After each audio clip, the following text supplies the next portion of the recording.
সামনে আসছে পৌষ সংক্রান্তি। আমরা অনেকেই ভাবি এই পৌষ সংক্রান্তিতে পরিবারের সবাইকে এমন কিছু খাওয়াতে পারলে অনেক বেশি ভালো লাগতো, যেটা খেয়ে সবাই প্রশংসায় পঞ্চমুখ হবে।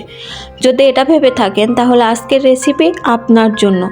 এটা খেতে এতটাই সুন্দর লাগে, সবাই আপনার প্রশংসা করতে বাধ্য হবে, এতটাই নরম তুলতুলে। তো চলুন রেসিপিতে ফিরে যাই।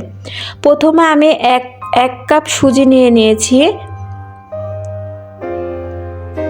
তার ভিতরে আমি হাফ কাপ দিয়ে দিলাম ময়দা। এখানে 1 কাপ সুজির জন্য হাফ কাপ ময়দা দিতে হবে। হাফ চা চামচ দিলাম লবণ, 2 টেবিল চামচ গুঁড়া দুধ অপশনাল, তবে দিলে খেতে অনেক বেশি ভালো লাগে।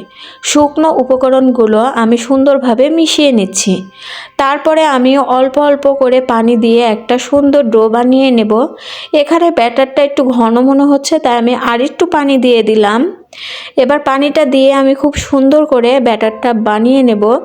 এই যে এরকম একটা থকথকে ব্যাটার আমি বানিয়ে নিচ্ছি।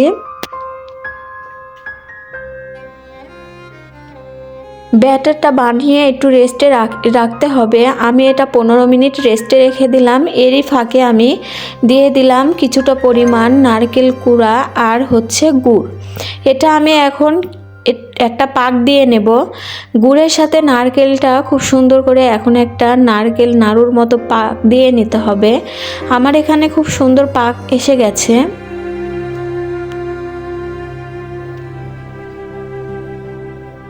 এই তো আমার এই নারকেলের পুরটা একেবারে রেডি। এখন আমি নামিয়ে নেব।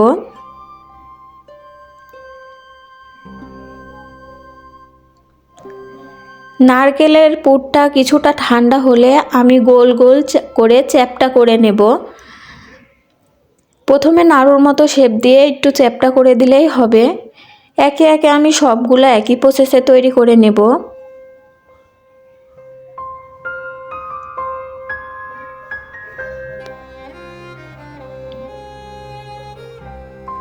সবগুলো নারকেল পুর আমার তৈরি হয়ে গেছে। এখন যে ব্যাটারটা রেস্টে রেখেছিলাম, ব্যাটারটা একটু ঘন হয়ে গেছে।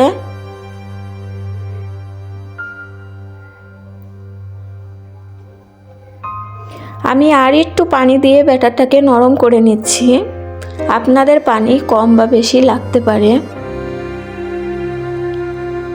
ব্যাটারের ভিতরে আমি অল্প একটু হাফ চামচ পরিমাণ ইনো দিলাম, তাহলে ব্যাটারটা আরও বেশি ফ্লাফি হবে।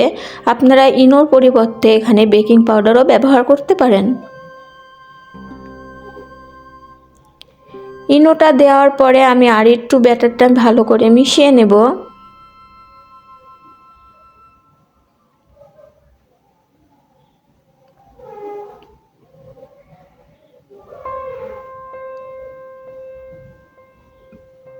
ইনোটা দেওয়ার পরে ব্যাটারটা অনেক বেশি ফ্লাফি লাগছে, আপনারা দেখে বুঝতে পারছেন।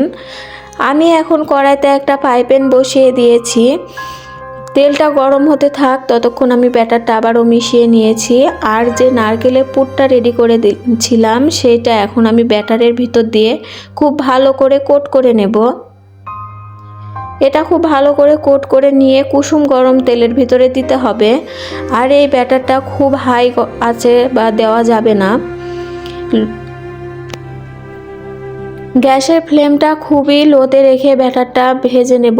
এমনভাবে ভাজতে হবে যেন উপরে লালচে ভাব না আসে এবং ভেতরটাও কাঁচা না থাকে।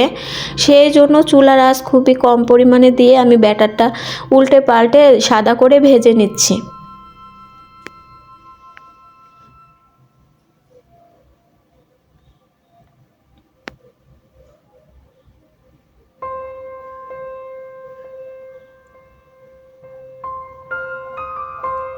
এক ব্যাচ পিঠা আমার ভাজা কমপ্লিট। আমি এগুলো এখন তুলে নিচ্ছি। একে একে সবগুলা একই প্রসেসে ভেজে নিব।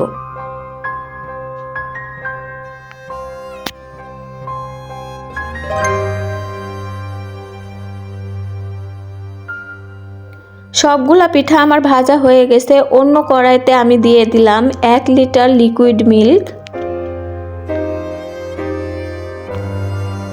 তার ভিতরে আমি দিয়ে দিলাম 3টা এলাচ,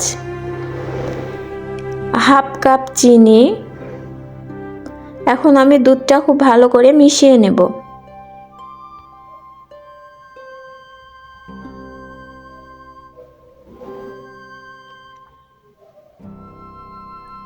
একটু পর পর বলক আসার পরে দুধটা নাড়িয়ে দিতে হবে, না হলে তলায় লেগে যেতে পারে। দুধটা আমি বেশ কিছুক্ষণ বলক ওঠানোর পরে পিঠাগুলো দিয়ে দিচ্ছি। একে একে আমি সমস্ত পিঠাগুলা দিয়ে দিলাম।